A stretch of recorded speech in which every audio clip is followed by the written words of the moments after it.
ये इतना लिखा छोड़ दिया है ना। पहले वर्किंग नोट बनाएंगे। इस क्वेश्चन में लिखा हुआ है कि ए और बी दो पार्टनर है, सी पहले मैनेजर था, उसको हम 1/4 शेयर के लिए पार्टनर बना रहे हैं। जब वो मैनेजर था तो फर्म से वो सैलरी ले रहा था 27,000 रुपये।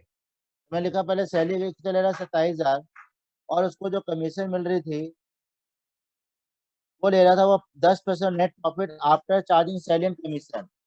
तो उसका कमीशन बेटा 2,25,000 मेरा प्रॉफिट जो दे रखा है सब कुछ बिफोर चार्जिंग है, इसमें से सैलरी माइनस किया। ठीक है, तो मेरा प्रॉफिट आया 198। ये जो प्रॉफिट आया after charging salary, after charging salary but before charging commission. और कमीशन निकालना किस पे, आफ्टर चार्जिंग पे। इसलिए फॉर्मूला लगाया मैंने 10/110।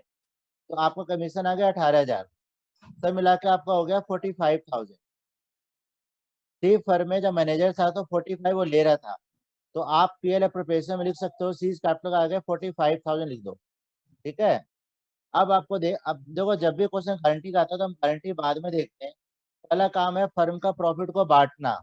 आपका प्रॉफिट 2,25,000 है, तो 2,25,000 में सी को हमने 45 तो देना देना है।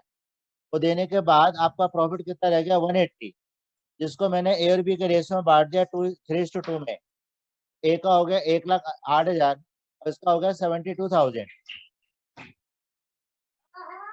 अब क्वेश्चन में लिखा हुआ है सी को गारंटी क्या दे रहे हैं भाई, उसको हम पार्टनर बना रहे हैं 1/4 शेयर के लिए।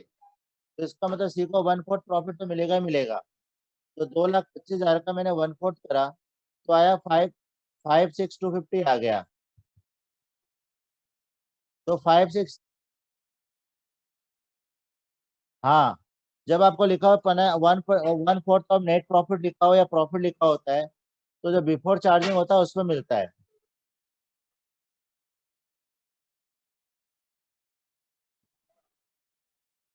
हाँ हाँ हाँ। तो मैंने इतना प्रॉफिट निकाल दिया, यानी सी को जो है इतना अमाउंट तो मिलेगा ही मिलेगा। और 45 वो ले रहा है फर्म से, तो इतना उसको और चाहिए, जो कौन देगा, ए देगा। ए में से मैंने माइनस कर दिया, सी में प्लस कर दिया। आपको सेकंड पैराग्राफ में लिखा हुआ है in terms of partnership deed any excess amount which she will be intensive as a partner over the amount which. आवाज आ रही है, एक डाउट। हाँ, बोलो। सर डाउट ये है कि हमने जो सैलरी कमीशन है ये वर्किंग नोट्स में क्यों दिखाया है? ये इसलिए दिखाया है क्योंकि है ना, ये जो बनता है पीएल प्रोफेशन अकाउंट, ये जो सैलरी उसको मिल रही थी एज ए मैनेजर मिल रही थी, एज ए पार्टनर नहीं मिल रही थी।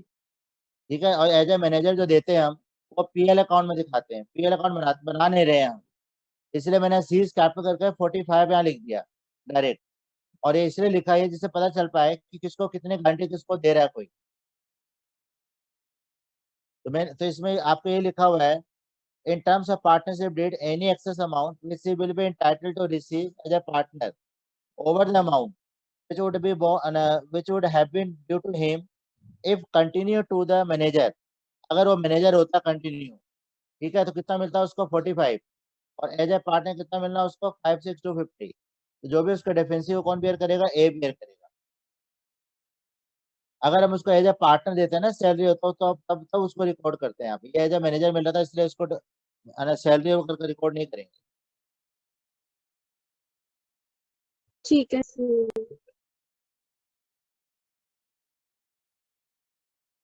बेटा मैनेजर वाला क्वेश्चन था ना, इसलिए अलग से कराया मैंने।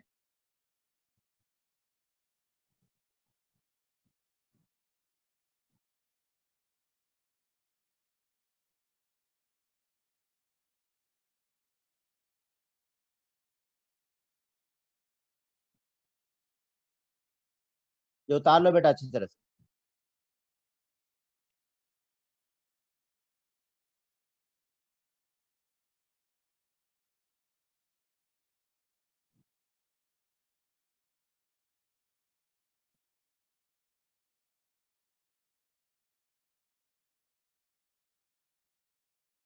ठीक है। अब आपका क्वेश्चन नंबर है, नई बुक का 86 है। आपके में भी है बेटा, PQR पार्टनर है। हाँ, पहले क्वेश्चन को पढ़ लो आप लोग।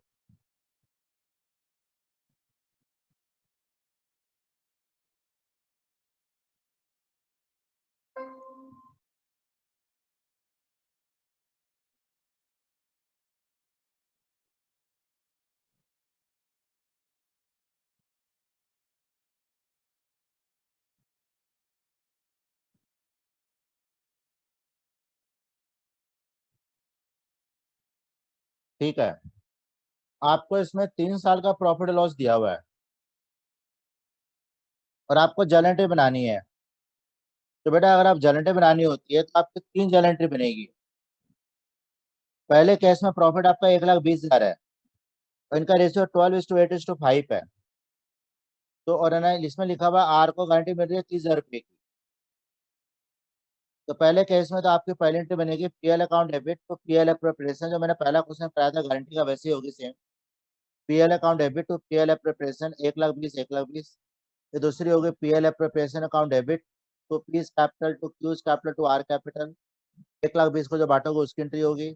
और तीसरी एंट्री होगी गारंटी की, क्योंकि आर को 30,000 रुपये चाहिए। ठीक है, तो आर को गारंटी मिलेगी, कौन देंगे? पी और क्यू देंगे। तो बेटा आपके एंट्री बनेगी P debit Q debit to R. Shivansh समझ में आ गया? आपका जो अगला क्वेश्चन, अगले साल का प्रॉफिट है 1,80,000 है। इसमें आपकी दो एंट्री बनेगी, पहले बनेगी PL account debit to PL preparation.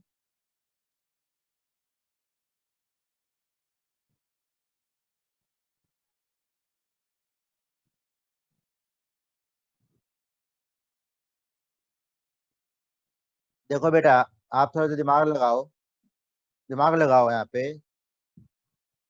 Guarantee किसको मिल रही है? आर को मिल रही है ना,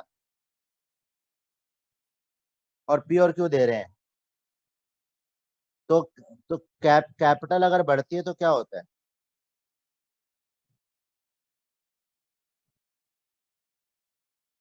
कैपिटल अगर बढ़ेगी पार्टनर की तो वो डेबिट होगी, कैपिटल क्रेडिट होगी। हाँ,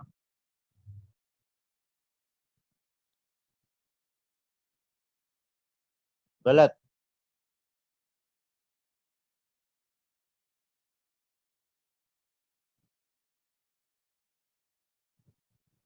तो सी की कैपिटल, आर की कैपिटल बढ़ रही है, इसलिए वो क्रेडिट हो रहा है। ठीक है, जब उसको फर्म पे करेगी ना तो वो डेबिट होगा। अभी तो उसको अमाउंट मिल रहा है, तो उसकी कैपिटल इंक्रीज हो रही है, इसलिए वो क्रेडिट हो रहा है।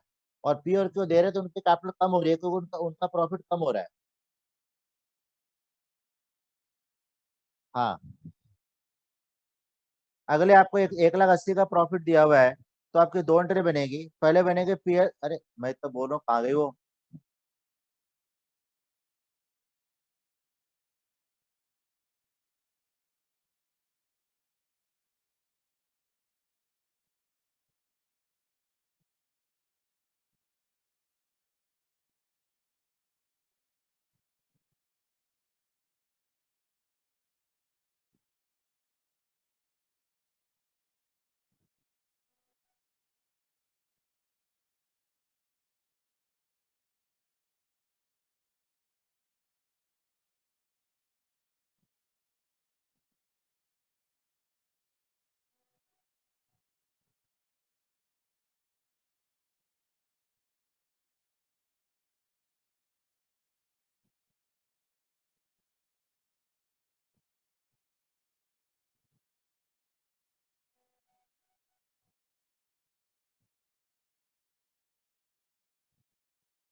ठीक है।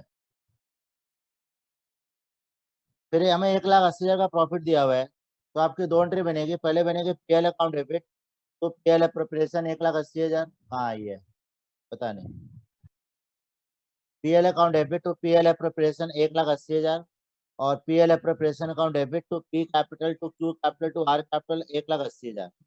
इसमें तो क्या ना, आर को जो है 30,000 से ज्यादा अमाउंट मिल रहा है, तो गारंटी अप्लाई नहीं होगी। और थर्ड केस में लॉस है, तो बेटा लॉस के केस में आपकी जर्नल एंट्री बनेगी दो। पहले एंट्री बनेगी, देखो आपको 1,20,000 का लॉस है, तो बेटा इसकी आपकी एंट्री बनेगी P debit Q debit R debit to PL appropriation. चलो बेटा ये P's capital Q's capital R capital to PL appropriation, यहाँ 1,20,000 आएगा। पी का अमाउंट पता नहीं कितना कट गया है फोटो खींचने में। क्यू का है 38,400, आर का है 24,000, इतना तो उतार ही लो ना। पी का बाद में भर लेना आप। अच्छा वजह वजह पी का मैंने निकाल लिया है, यहाँ पे देखो पी का है 57,600 है, तो पी में लिख सकते हो आप 57,600। ठीक है।